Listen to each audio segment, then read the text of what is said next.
আশাটা ছিল আল্লাহর ঘর তওয়াফ করবে, নবীর রওজা জিয়ারত করবে।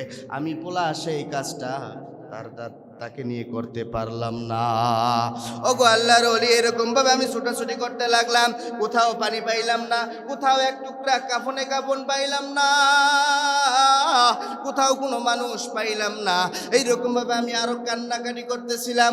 বিশাল বড় এরকম ভাবে মরুভূমির মধ্যে আমি আর আমার বাবা, অর্থাৎ আমি আর আমার বাবার লাশটা এখানে রয়েছে, আর দ্বিতীয় কোনো মানুষ নাই। আমি কান্না করতে করতে হঠাৎ কখন যেন আমি ঘুমাইয়া গেছি, আমারও টের নাই। এবার আল্লামা শিবলি নোমানি ডাক দিয়ে বলে, ঘুমানোর পরে কি হইল যুবক? এবার যুবক বলে, ওগো আল্লাহর ওলি, আমি যখন ঘুমাইয়া গেলাম, ঘুমানোর পরে কিছুক্ষণের মধ্যে আমি স্বপ্নে দেখতে পেলাম যে জমিনের মধ্যে আমার বাবার লাশটা এরকম ভাবে শোয়ানো আছে, জমিনের মধ্যে আমার বাবার লাশটা এরকম ভাবে শোয়ানো আছে। আমি স্বপ্ন যুগে দেখতে পেলাম, আমি যখন আমার বাবার লাশটার সামনে গেলাম, শেষমেশ আমি আমার বাবাটাকে আরেকবার দেখতে চাই। দেখে এরকম ভাবে আমি আমার বাবাকে শেষ বিদায় দিতে চাই।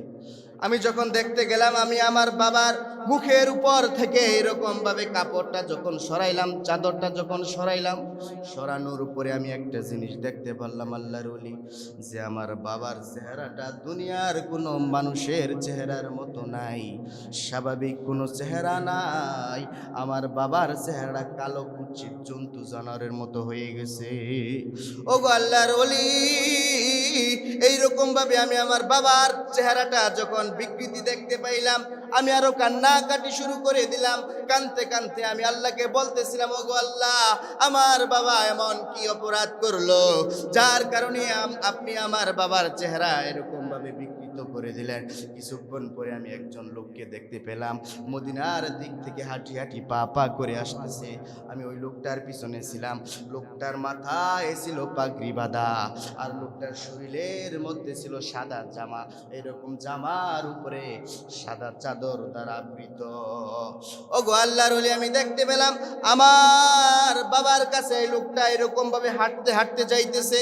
যাওয়ার পরে আমার বাবার মুখ থেকে এরকম ভাবে চাদরটা যখন সরাইলো, সরানোর পরে আমিও দেখতে পেলাম যে আমার বাবার চেহারাটা কালো কুৎসিত আগের মতোই আছে, জন্তু জানোয়ারের মতো চেহারা হয়ে গেছে।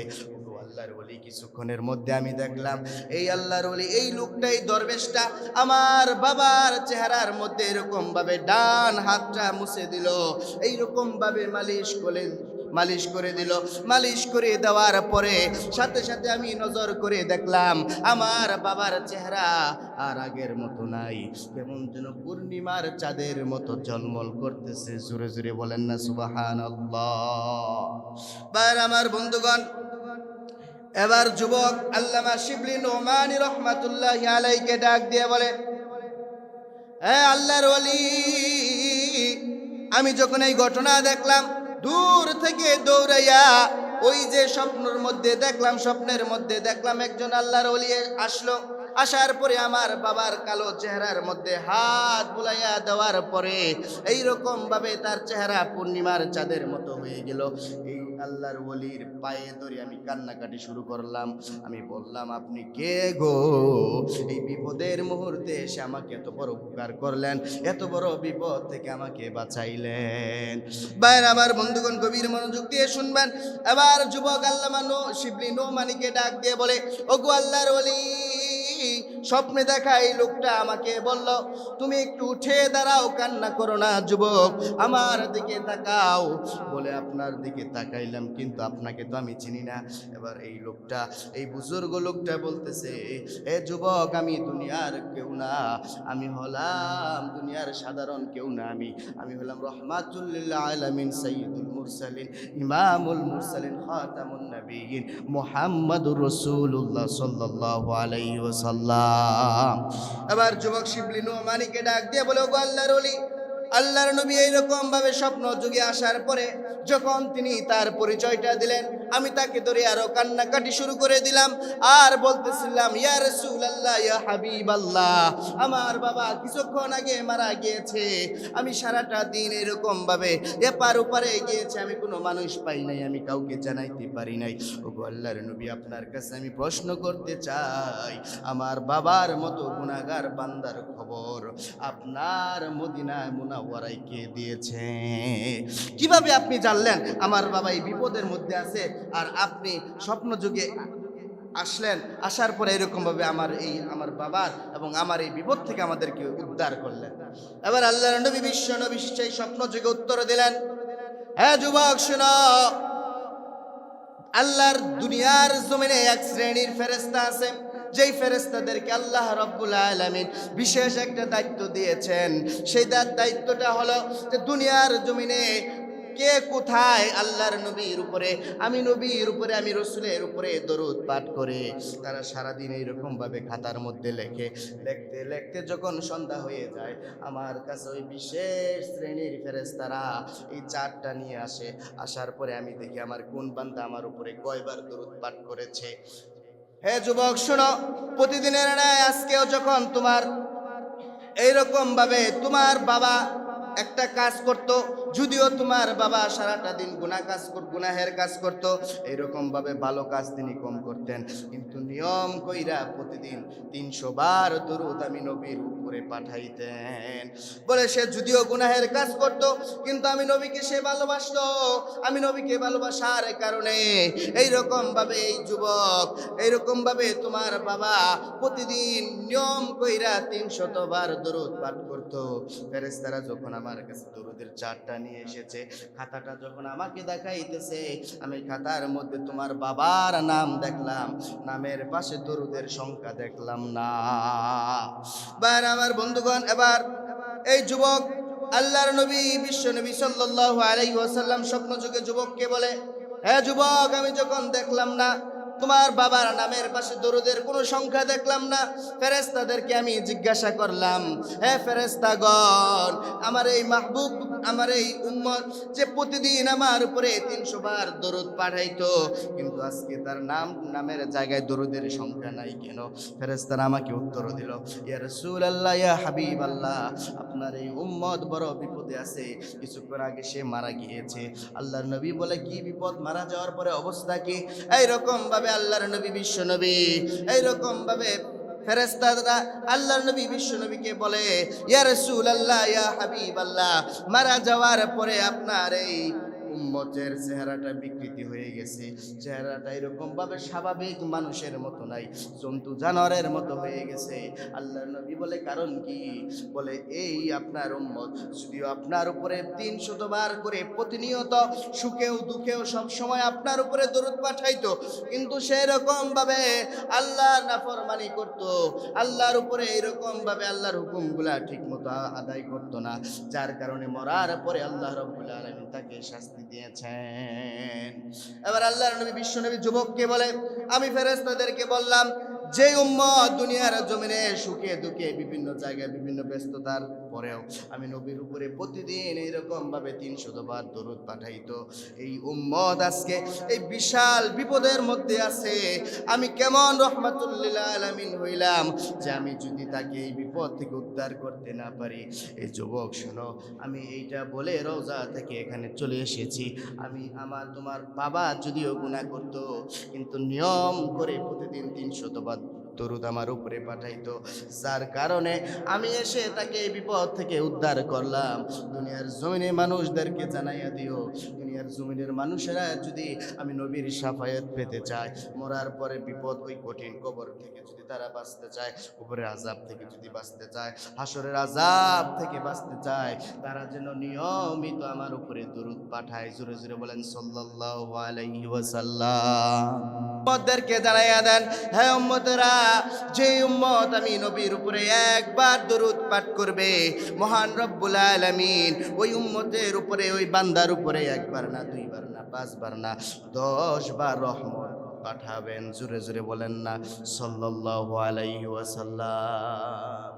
ভাইরা আমার বন্ধুগণ, আরেকটা হাদিসের মধ্যে আল্লাহর নবী বিশ্বনবী সাল্লাল্লাহু আলাইহি ওয়াসাল্লাম এই দরুদের লাভ বর্ণনা করতে যে বলেন, আন ইবনে মাসউদ রাদিয়াল্লাহু তাআলা আন্না রাসূলুল্লাহ সাল্লাল্লাহু আলাইহি ওয়াসাল্লাম قال أولى الناس بي يوم القيامة أكثرهم علي صلاة رواه الترمذي শরীফের এই হাদিসের মধ্যে আল্লাহর নবী বিশ্বনবী তামাম পৃথিবীর উম্মতদেরকে জানাইয়া দেন, ওই হাসরের মাঠে কিয়ামতের ময়দানে এক শ্রেণীর মানুষ যারা আমি আল্লাহ রসুলের কাছাকাছি থাকবে, সেই শ্রেণীর মানুষের দলের নাম হলো যারা দুনিয়ার জমিনে বেশি বেশি আমি আল্লাহ রসুলের প্রতি দরুদ পাঠাবে। জোরে জোরে বলেন না সাল্লাল্লাহু আলাইহি ওয়াসাল্লাম। আল্লাহর নবী বিশ্বনবী জানাইয়া দিলেন, হ্যাঁ দুনিয়ার উম্মতরা রে শোনো, হ্যাঁ সাহাবায়ে আজমাইন শোনো, কিয়ামতের ময়দানে হাসরের মাঠটা কত ভয়ঙ্কর হবে, যেই মাঠের মধ্যে বান্দাদেরকে শাস্তি দেওয়ার জন্য আল্লাহ রব্বুল আলামিন আসমানের সূর্যটা আস্তে আস্তে নিচে নামায় আনবেন, জমিনটাকে তামাম এই মাটিটাকে আল্লাহ রব্বুল আলামিন তামার মাটি বানাইয়া দিবেন, জমিনের মধ্যেও তাপ, আসমান থেকে সূর্য নামতে থাকবে জমিনের দিকে। এই ভয়ঙ্কর অবস্থার মধ্যে, কঠিন অবস্থার মধ্যে মানুষেরা এরকম ভাবে হাহাকার করতে থাকবে, চিল্লাইতে থাকবে, কান্নাকাটি করতে থাকবে। আল্লাহর নবী বলে এই সময়ে ওই শ্রেণীর মানুষেরা আমি নবীর কাছাকাছি থাকবে। আর এখন প্রশ্ন আসতে পারে, সেই সময় আল্লাহর নবীর কাছাকাছি থাকলে লাভ কি হবে? বলে দুনিয়ার জমিনে যখন আমরা দেখতে পাই একজন মানুষ বৃষ্টির সিজনে এরকম ভাবে রাস্তা দিয়ে হাঁটতেছে, ভাইরা আমার বন্ধুগণ, ওই সময়ে যদি কোনো মানুষ ওই রকম ভাবে ছাতা ছাড়া বের হয়, ওই ছাতা ছাড়া বের হওয়া লোকটা যদি ছাতাওয়ালা লোকটার পাশে গিয়ে দাঁড়ায়, তাহলে বলুন তো দেখি ওই ছাতাওয়ালা লোকটার পাশে দাঁড়ানোর মাথার উপরে কোনো পানি পড়বে কিনা? কোনো পানি পড়বে না। অর্থাৎ ছাতাওয়ালা লোকটার কাছে যাইয়া যখন মানুষটা দাঁড়াবে, তার শরীরে এরকম ভাবে বৃষ্টির পানিতে ভিজবে না, যে এরকম ভাবে, ঠিক সেই রকম ভাবে ভাইরা আমার বন্ধুগণ, আল্লাহর নবী বলে যখন এই শ্রেণীর মানুষেরা আমার কাছাকাছি থাকবে হাসরের মাঠে, আমাকে তো আল্লাহ রব্বুল আলামিন আরশ আযমের ছায়ার নিচে আমাকে এরকম ভাবে জায়গা দিবে। তাহলে আমার কাছাকাছি থাকা মানে স্বয়ং আল্লাহ রব্বুল আলামিনের আরশের কাছাকাছি থাকা, কথা বলেন ঠিক কিনা?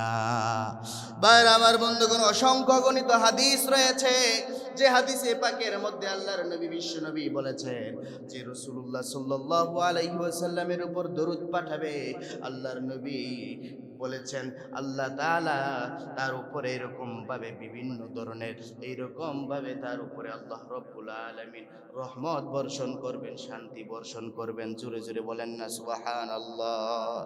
উদাহরণ দিলে বুঝবেন দুরূদ পাঠ করার জন্য, দুরূদ পাঠ করার কত বেশি ফায়দা।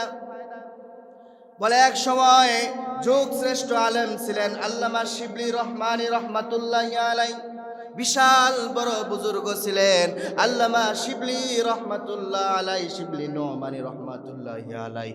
একদিন হজ পালন করার জন্য কাবার চত্বরে এরকম ভাবে ঘুরপাক ঘুরতেছে আল্লাহর ওলি, যুগ শ্রেষ্ঠ আলেম আল্লামা শিবলি রহমাতুল্লাহি আলাইহি, আল্লাহর এই ওলি এইরকম ভাবে হজ পালন করার জন্য কাবার চত্বরে এরকম ভাবে ঘুরতেছেন। আর দূরে তাকায়া দেখেন আল্লাহর এক বান্দা, একজন যুবককে দেখা যায় হজ করার সময়, যারা হজে গিয়েছেন বুঝবেন, কাবা যখন তওয়াফ করা হয় প্রত্যেকের মুখের মধ্যে একটা বাণী থাকে, আল্লাহুম্মা লাব্বাইক লা শারীকা লাকা লাব্বাইক ইন্নাল হামদা ওয়ান নি'মাতা লাকা ওয়াল মুলক লা শারীকা লাকা লাব্বাইক। এই আওয়াজটা, এই ধ্বনিটা প্রত্যেক হাজির মুখের মধ্যে উচ্চারিত হয়।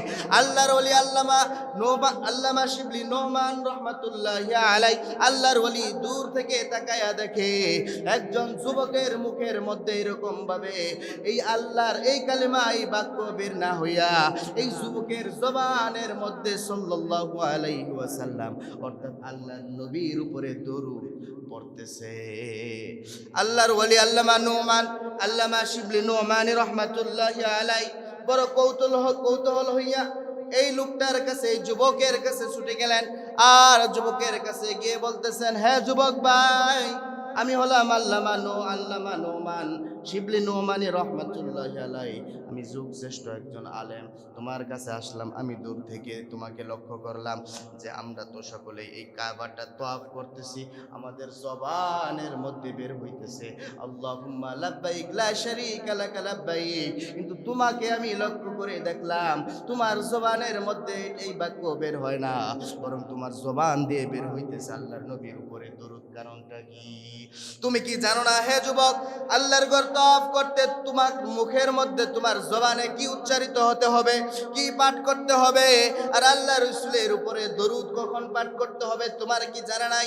তুমি কি জানো না? এবার যুবকটা যুগ শ্রেষ্ঠ আলেম আল্লামা শিবলি নোমানি রহমাতুল্লাহি আলাইহির দিকে তাকাইয়া বলে, ওগো আল্লাহর ওলি, শুনুন শুনুন শুনুন, আপনাকে দেখে মনে হয় আপনি একজন আলেম, তাহলে আপনি আমার ঘটনাটা বুঝবেন, আপনাকে বলে যদি আমাকে একটু সময় দিতেন। এবার যুবক বলে ঠিক আছে, যুবককে বলে ঠিক আছে, সমস্যা নাই, তোমার ঘটনাটা আমি শুনবো। আমার মনে বড় কৌতূহল, আল্লাহর ঘর তওয়াফ করার জন্য যত হাজিরা আসে সবার মুখে উচ্চারিত হয় আল্লাহুম্মা লাব্বাইক লা শারীকা লাকা লাব্বাইক ইন্নাল হামদা ওয়ান নি'মাতা লাকা ওয়াল মুলক লা শারীকা লাকা লাব্বাইক, কিন্তু তুমি এই জায়গায় তোমার নবীর উপরে দরুদ কেন পড়ো? এবার যুবক ডাক দিয়া বলে, ওগো আল্লাহর ওলি, তাহলে শুনুন আমার ঘটনা। আমি অনেক দূরের একজন, অনেক দূর এলাকায় আমার বাড়ি, আমার বাবা আছে, আমার মা আছে। হঠাৎ করে আমার বাবা একদিন আমাকে ডেকে বলতেছে, বাবারে, সকল মানুষ তো মক্কা মদিনার দিকে দৌড়ায় হজ করার জন্য, আমারও মনে আশা জেগেছে আমিও একদিন হজ করব, আমাকে নিয়ে যাইতে আমাকে এরকম ভাবে হজ করানোর জন্য নিয়ে যাইতে পারবানি? এবার যুবক ডাক দিয়ে বলতেছে, হ্যাঁ শিবলি নোমানি, ওগো আল্লাহর ওলি, আমি আমার বাবাকে বললাম অবশ্যই আমি আপনাকে হজ করানোর জন্য নিয়ে যাব। কিছু টাকা পয়সা এরকম ভাবে জড়া করিয়া আমি একটা কাফেলা তৈরি করলাম। সেই কাফেলার মধ্যে আমি আমার বাবাকে নিয়ে এরকম ভাবে চলতেছিলাম হজ করার জন্য। যাইতে যাইতে বাগদাদ শহর পর্যন্ত যখন গেলাম, সেখানে যাওয়ার পরে হঠাৎ আমি আমার বাবার দিকে লক্ষ্য করে দেখলাম আমার বাবার স্বাভাবিক অবস্থায় নাই, আমার বাবা এরকম ভাবে অসুস্থ হয়ে গেছে। আমি আমার কাফেলা দাঁড় করাইলাম, দাঁড় করানোর পরে আমি আমার বাবাকে উঠ থেকে এরকম ভাবে ঘোড়া থেকে নামাইলাম, নামাইয়া বসাইলাম, এবং আমি আমার হজের কাফেলাকে ডেকে ডেকে বললাম, হে হজ যাত্রী ভাইয়েরা শোনো, তোমরা একটু আগাইয়া যাও, আমার বাবা অসুস্থ অবস্থায় এখানে বৈশা পড়ছে, আমার বাবা আর রাস্তা এরকম ভাবে অতিক্রম করতে পারবে না, তোমরা চলে যাও, আমরা আস্তে আস্তে আসবো। আল্লামা শিবলি নোমানি রহমাতুল্লাহি আলাইহিকে ডাক দিয়ে বলে, ওগো আল্লাহর ওলি, এইরকম ভাবে আমি যখন আমার হজের কাফেলাকে আগাইতে বললাম, আমি আমার বাবাকে নিয়ে ওইখানে বসে পড়লাম, তাবু গাড়লাম, তাবুর ভিতরে আমি আমার বাবাকে বসাইলাম, বসানোর পরে আমি এরকম ভাবে ছুটাছুটি শুরু করে দিলাম। এই মরুভূমি এলাকার মধ্যে কোথায় একটু বাজার আছে, কারণ বাজার যেখানে আছে ডাক্তার সেখানে আছে, আর ডাক্তার যেখানে আছে ঔষধ সেখানে পাওয়া যাবে। আমার বাবার গায়ে হাত দিয়ে দেখলাম আমার বাবার গা এরকম ভাবে গরম হয়ে গেছে। আমি ভাবলাম আমার বাবার জ্বর এসেছে, ডাক্তারের জন্য আমি দৌড়াইতে লাগলাম। আল্লামা শিবলি নোমানি রহমাতুল্লাহি আলাইহিকে ডাক দিয়ে বলি, ওগো আল্লাহর ওলি, আমি যখন এইরকম ভাবে এই এলাকায় দৌড়াই, ওই এলাকায় দৌড়াই, কোনো জায়গায় কোনো ধরনের মানুষ আমি খুঁজে পাইলাম না, কোনো বাজার আমি খুঁজে পাইলাম না। ওগো আল্লাহর ওলি, এইরকম ভাবে যখন আমি চলে আসলাম, রাত্রি গভীর হয়ে গেল, রাত্রি গভীর হয়ে গেল, আমি হাই হুতাশ শুরু করে দিলাম, হায় হায়, বাবার শেষ ইচ্ছাটা আমি বুঝি পূরণ করতে পারলাম না, আমার বাবা অসুস্থ হয়ে গেল। এমন জায়গায় এসে বসেছি যেই জায়গার মধ্যে আশেপাশে কোনো মানুষ দেখা যায় না, বাজার দেখা যায় না, মরুভূমির মধ্যে এসেছি। এইরকম ভাবে যুবক আল্লামা শিবলি নোমানিকে ডেকে ডেকে বলে, ওগো আল্লাহর ওলি, যখন আমি আবার আমার বাবার কাছে গেলাম, আমার বাবার কাছে গিয়ে আমি আমার বাবার চেহারাটা এরকম ভাবে আমি রুমাল দিয়ে ঢাকা ছিল, এইরকম ভাবে উঠাইলাম, আমার বাবার শরীরটা কেমন যেন হয়ে গেছে, এইরকম ভাবে জ্বর, প্রচন্ড জ্বর এসেছে। আমি আমার বাবাকে তাঁবুর মধ্যে শোয়া দিলাম। কিছুক্ষণ পর আমি আবার আমার বাবাকে দেখার জন্য মাথার মধ্যে হাতটা বুলাইয়া দিলাম, হাতটা বুলাইয়া দেখি এখন আর আমার বাবার শরীর আগের মতো গরম নয়, ঠান্ডা হয়ে গেছে। ওগো আল্লাহর বলি আমার বুঝতে আর বাকি রইলাম না যে আমার বাবা আর দুনিয়ার জমিনে বেঁচে নাই। আমার বাবা ইহকাল ত্যাগ করেছে, আমার বাবা মারা গিয়েছে। গো আল্লাহর ওলি, আপনি যেহেতু ঘটনাটা শুনতে চাইতেছেন এজন্য আপনাকে বলতেছি, এই হজের মৌসুমে হজ করতে এসে আমার জবান দ্বারা কেন, আমার জবানের মধ্যে কেন আল্লাহর নবীর উপরে দরুদ উচ্চারিত হয়। আর একটু ধৈর্য ধরে শুনেন, আমি আপনাকে শোনাইয়া দিতে চাই। আবার যুবক বলে, গো আল্লাহর ওলি, কিছুক্ষণের মধ্যে আমার বাবা মারা গেল। আমি আবার দৌড়াদৌড়ি করতে লাগলাম, কোথায় একটু পানি পাওয়া যাবে, কোথায় একটু পানি পাওয়া যাবে, পানি এনে আমি আমার বাবাকে গোসল করাবো, এরকম ভাবে দাফন কাজ সম্পূর্ণ করব। আমি তো আমার বাবার ওই রকম ছেলে হতে পারলাম না। সিরাজাও ওয়া কমারাম মুনীরা। আম্মা বা'দু ফাআউযু বিল্লাহি মিনাশ শাইতানির রাজীম। বিসমিল্লাহির রাহমানির রহিম। ইন্নাল্লাহা ওয়া মালাইকাতাহু ইউসাল্লুনা আলান নবী ইয়া আইয়ুহাল্লাযীনা আমানু সাল্লু আলাইহি ওয়া সাল্লিমু তাসলিমা।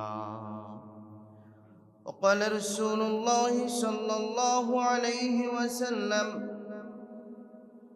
من صلى علي حين يصبح 10 وحين يمسي 10 أدركته شفاعتي يوم القيامة.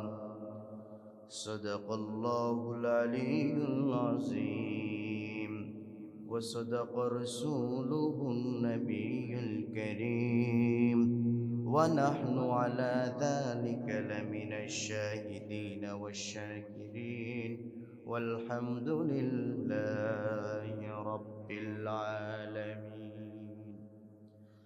আলহামদুলিল্লাহ, মহান রব্বুল আলামিনের দরবারে শুকরিয়া আদায় করি যে মহান মনিব আমাদেরকে জুমার দিনে অত্যন্ত ভালোবেসে আদর করে যত্ন করে মায়া করে মাওলায়ে পাকের আশিক খাস বান্দা হিসেবে কবুল করে মনোনীত করে দুনিয়ার বিভিন্ন ব্যস্ততা থেকে বিভিন্ন কাজ থেকে ফারেক করে মহান মনিবের হুকুম আদায় করার জন্য, জুমার দিনে আসার জন্য, মসজিদে এসে উপস্থিত হওয়ার জন্য, বসার জন্য তৌফিক দান করলেন। এর জন্য অন্তঃস্থল থেকে সেই মনিবের দরবারে শুকরিয়া আদায় করে বলে আলহামদুলিল্লাহ। সম্মানিত উপস্থিতি, আমি কুরআনুল কারীম থেকে সূরাতুল আহজাবের ৫৬ নম্বর আয়াতে কারিমা তেলাওয়াত করেছি। এই আয়াতে কারিমার মধ্যে আল্লাহ রব্বুল আলামিন খুব গুরুত্বপূর্ণ কিছু কথা বলেছেন। মুমিন বান্দাদেরকে খুব গুরুত্বপূর্ণ কিছু বিষয় দিক নির্দেশনা দিয়েছেন। সম্মানিত উপস্থিতি, আসুন আমরা সকলে একসাথে সেই আয়াতে কারিমাটি পাঠ করি, এরপরেই আমরা এই আয়াতের ব্যাখ্যা ইনশাআল্লাহ চলে যাব। আমার সাথে সকলেই পড়েন, আউযু বিল্লাহি মিনাশ শাইতানির রাজীম। বিসমিল্লাহির রাহমানির রহিম। ইন্নাল্লাহা ওয়া মালাইকাতাহু ইউসাল্লুনা আলান নবী ইয়া আইয়ুহাল্লাযীনা আমানু সাল্লু আলাইহি ওয়া সাল্লিমু তাসলিমা। ভাইরা আমার, বন্ধুগণ, মহান রব্বুল আলামিন সমগ্র পৃথিবীর পালন কর্তা, আমাদের সৃষ্টিকর্তা আল্লাহ রব্বুল আলামিন সূরাতুল আহজাবের ৫৬ নম্বর আয়াতে জানাইয়া দিতেছেন, ইন্নাল্লাহা ওয়া মালাইকাতাহু ইউসাল্লুনা على النبي আল্লাহ রাব্বুল আলামিন বলে নিশ্চয় আমি রব্বুল আলামিন আমি আল্লাহ ইন্নাল্লাহা নিশ্চয় আমি আল্লাহ ওয়া মালাইকাতুহু এবং আমার যত ফেরেশতাগণ আছে সমস্ত ফেরেশতাগণ ইন্নাল্লাহা ওয়া মালাইকাতুহু ইউসাল্লুনা আলান নবী ইউসাল্লুনা সমস্ত ফেরেশতাগণ আমার নবী বিশ্ব নবী আকে নামদার তাজদারি মদিনা যে নবীকে শেষ নবী হিসাবে দুনিয়ার জমিনে পাঠাইলাম সেই নবীর উপরে আমি আল্লাহ এবং আমার যত ফেরেশতা আছে সমস্ত ফেরেশতাগণ দরুদ পাঠ করে বলেন না সুবহানাল্লাহ। এই আয়াত থেকে আমরা কি শিখতে পেলাম? এই আয়াতের প্রথম অংশে আল্লাহ রাব্বুল আলামিন দুনিয়ার মানুষদেরকে জানায়া দিতেছেন, দুনিয়ার মানুষেরা রে শোনো, তোমরা ভাত খাও, তোমরা পান করো, তোমরা সমস্ত কিছু করো, কাপড় পরিধান করো, আমি রব্বুল আলামিনের ইবাদত পালন করো, আমি আল্লাহ তাআলার হুকুম আদায় করো। কিন্তু আমি এবং আমার ফেরেশতাগণ একটা কাজ করি, যেই কাজটি হলো আমি এবং আমার যত ফেরেশতা আছে সমস্ত ফেরেশতাগণ মিলিয়া আমি আমার হাবিবের উপর দরুদ পাঠ করি। তাহলে ভাইরা আমার বন্ধুগণ, যেই কাজ আল্লাহ এবং ফেরেশতাগণ করেন বলেন তো দেখি সেই কাজ দামি নাকি দামি না? আল্লাহ রাব্বুল আলামিন তিনি নিজে যে কাজ করেন এবং ফেরেশতাগণ যেই কাজ করেন অবশ্যই দুনিয়ার জমিনে সবচাইতে শ্রেষ্ঠ কাজ হবে সেই কাজ। কথা বলেন ঠিক কিনা? এবার আসেন এই আয়াতের পরবর্তী স্থানে পরের অংশে মহান রব্বুল আলামিন বলতেছেন, ইয়া আইয়ুহাল্লাযীনা আমানু সাল্লু আলাইহি ওয়াসাল্লিমু তাসলিমা। আল্লাহ রাব্বুল আলামিন দুনিয়ার ঈমানদারদেরকে ডেকে ডেকে বলতেছেন, ইয়া আইয়ুহাল্লাযীনা আমানু, হে দুনিয়ার ঈমানদারগণেরা শোনো, আমি রব্বুল আলামিন এবং আমি আমার ফেরেশতাদেরকে নিয়ে আমি যে রাসূলের উপরে দরুদ প্রেরণ করি, দরুদ পাঠিয়ে থাকি, তোমরা যারা দুনিয়ার জমিনে গিয়ে ঈমান এনেছো, আমি আল্লাহর উপরে ঈমান এনেছো, আমার রাসূলের উপরে ঈমান এনেছো, তোমরাও সকলে মিলে ওই রাসূলের উপরে দরুদ পাঠাও। জোরে জোরে বলেন না সুবহানাল্লাহ। আয়াতের সূরাতুল আহজাবের 56 নম্বর আয়াতের প্রথম অংশে আল্লাহ রাব্বুল আলামিন জানাইয়া দিলেন, হ্যাঁ দুনিয়ার মানুষেরা রে, আমি রব্বুল আলামিন আমার সকল ফেরেশতাদেরকে নিয়া যেই নবীকে না বানাইলে পৃথিবী বানাইতাম না, পৃথিবীতে কোনো মানুষ আসতো না, পৃথিবী নামক এই জায়গাটাকে আমি আল্লাহ সৃষ্টি করতাম না, সেই নবীর উপরে দরুদ পাঠ করি। অতএব দুনিয়ার ঈমানদারেরা যারা দুনিয়ার জমিনে বেঁচে আছো, ঈমান এনেছো, তোমরা সকলেই মিলিয়া আমার নবীর উপরে দরুদ পাঠ করো। জোরে জোরে বলেন না সুবহানাল্লাহ। তাহলে আল্লাহ রাব্বুল আলামিন কোন কাজ করেন? বলে আল্লাহ রাব্বুল আলামিন এমন এক কাজ করেন তার ফেরেশতাদেরকে নিয়া, যে আমলটা আল্লাহ রাব্বুল আলামিন স্বয়ং নিজে করেন, সেটা হলো আমাদের নবীর উপরে দরুদ পাঠ করেন। কথা বলেন ঠিক কিনা? বলে নবীজির উপরে দরুদ পাঠ করার হাদিসের মধ্যে, বিভিন্ন হাদিসের মধ্যে এসেছে আল্লাহ রাসূলের উপরে যেই বান্দারা, যেই উম্মতেরা দরুদ পাঠ করবে আল্লাহ রাব্বুল আলামিন তাদেরকে বিভিন্নভাবে সম্মানিত করবেন। জোরে জোরে বলেন না সুবহানাল্লাহ। ভাইরা আমার বন্ধুগণ, আল্লাহর নবী বিশ্বনবী সাল্লাল্লাহু আলাইহি ওয়াসাল্লাম দরুদের, আল্লাহর নবীর উপরে দরুদ পাঠ করার ফজিলত বলতে গিয়ে বলতেছেন, قال رسول الله صلى الله عليه وسلم من صلى علي حين يصبح عشرا وحين يمسي عشرا أدركته شفاعتي يوم القيامة। আল্লাহর নবী বিশ্ব নবী तमाम পৃথিবীর উম্মতদেরকে জানায়া দেন, এই উম্মতেরা শোনো, যেই ব্যক্তি সকাল বেলা 10 বার আর বিকাল বেলা 10 বার আমি নবীকে স্মরণ করিয়া, আমি নবীর মহব্বত অন্তরে ধারণ করিয়া দরুদ পাঠ করবে, আল্লাহ রাব্বুল আলামিন এই নবীকে দ্বারা বলাইয়া দিলেন, যেই উম্মত আমার উপরে সকালে 10 বার আর বিকালে 10 বার মোট দৈনন্দিন 20 বার দরুদ পাঠ করবে, আল্লাহর নবী বিশ্ব নবী জানায়া দেয় এই উম্মতের জন্য আমি রাসূলুল্লাহ রাসূলুল্লাহ সাল্লাল্লাহু আলাইহি ওয়াসাল্লাম কাল কিয়ামতের দিন সুপারিশ করব। জোরে জোরে বলেন না সুবহানাল্লাহ।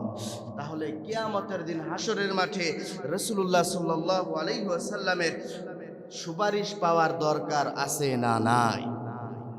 সম্মানিত ভাইয়েরা আমার, যে নবী সুপারিশ না করলে অন্যান্য নবী রাসূলগণের উম্মতরাও পর্যন্ত আল্লাহর জান্নাতে যেতে পারবে না, আল্লাহ তাআলা পারমিশন দিবে না, সেই নবীর সুপারিশ ছাড়াও আমরা আল্লাহর জান্নাতে যেতে পারবো না। কথা বলেন ঠিক কি না? শুধু তাই না, আল্লাহর নবী বিশ্বনবী সাল্লাল্লাহু আলাইহি ওয়াসাল্লাম আরেকটি হাদিসের মধ্যে বলেন, ওয়ান আব্দুল্লাহ ইবনে আমর ইবনে আল-আস রাদিয়াল্লাহু তাআলা আনহুমা আন্নাহু সামি'a রাসূলুল্লাহ সাল্লাল্লাহু আলাইহি ওয়াসাল্লাম ইয়াকুল মান সাল্লা আলাইয়া সালাতান সাল্লাল্লাহু আলাইহি বিহা আশরান, রাওয়াহু মুসলিম। আল্লাহর নবী বিশ্বনবী तमाम পৃথিবীর উম্মতদেরকে জানাইয়া দেন, যেই উম্মত আমি নবীর উপরে একবার দরুদ পাঠ করলো, আল্লাহ রাব্বুল আলামিন বলেন এই উম্মতের উপরে, এই বান্দার উপরে আল্লাহ তাআলার পক্ষ থেকে একবার না 10 বার রহমত পাঠান। জোরে জোরে বলেন না সুবহানাল্লাহ। তাহলে এই হাদিস দ্বারা আমরা